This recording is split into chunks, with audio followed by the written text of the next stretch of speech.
दोस्तों, क्योंकि एजुकेशन मेरे बहुत ही करीब के विषयों में से एक है और वैसे भी the youngest Nobel prize winner of the world कौन, मलाला यूसुफजई, इन्होंने भी कहा था कि एक बुक, एक पेन, एक टीचर और एक स्टूडेंट पूरी दुनिया को बदल सकती है।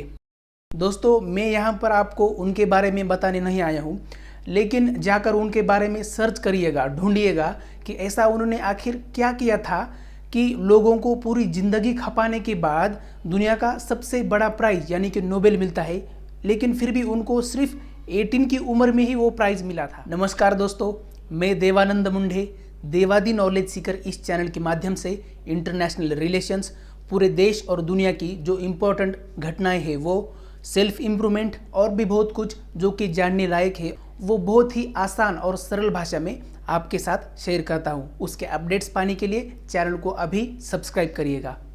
दोस्तों, आपको तो पता ही है कि सीबीएसई ने 10th के एग्ज़ाम कैंसिल किए हैं और 12th के एग्ज़ाम 1 जून से लेने का इरादा व्यक्त किया है। आंध्र प्रदेश, कर्नाटक और मध्य प्रदेश जैसे कुछ राज्य छोड़कर लगभग सभी राज्यों ने सीबीएसई जैसा ही फैसला लेने का इरादा किया है। लेकिन किसको पता है कि कोरोना का कहर 1 जून तक कम होगा या और बढ़ेगा। ये तो आने वाला वक्त ही बताएगा कि एग्जाम्स 12th के भी होंगे या नहीं होंगे। और दोस्तों, बिल गेट्स का मानना है कि ये महामारी हमारा 2022 के अंत तक पीछा नहीं छोड़ने वाली और ये समय किसी वर्ल्ड वार 3 से कम नहीं है दोस्तों।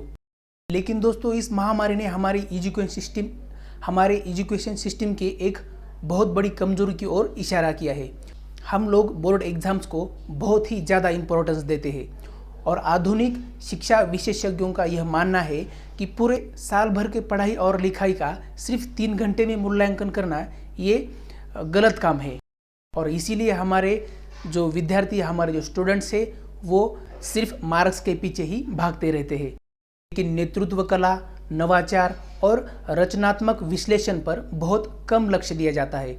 और इसीलिए मुझे एक आइंस्टाइन का एक कोट याद आता है। उन्होंने कहा था कि education is not about learning the facts, it is all about training the mind how to think. हमारे देश में प्रतिभा और मेहनत करने वाले लोगों की कोई कमी नहीं है। जिसका एग्जाम्पल आपको देना चाहूँ तो आज पूरी दुनिया के टॉप मोस्ट कंपनियों के सीईओ हमारे इंडियन लोग ही है। फॉर एग्जाम्पल माइक्रोसॉफ्ट के सत्या नडेला, गूगल के सुंदर पिचाई और मास्टर कार्ड के अजय पाल बंगा, ऐसे बहुत सारे नाम हैं दोस्तों। इतना ही नहीं दोस्तों, डेवलप्ड कंट्रीज जैसे कि अमेरिका, इंग्लैंड और कनाडा जैसे देशों में उनके मंत्रिमंडल में भारत के लोगों की संख्या ही बहुत ज़्यादा है। देश का भविष्य उस देश के युवाओं पर निर्भर होता है और वो युवा उस देश की एजुकेशन सिस्टम से ही तैयार होते हैं। और ये बहुत दुखद बात है दोस्तों कि हमारी सरकारें आज तक एजुकेशन पर बहुत ही कम खर्च करते आए हैं। आशा करते हैं कि हमारी new education policy 2020 proper implementation के साथ भारत के युवाओं को पूरी दुनिया के साथ कॉम्पीट करने के लिए सक्षम बनाएगी और सही मायने में हिंदुस्तान को आत्मनिर्भर बनाएगी।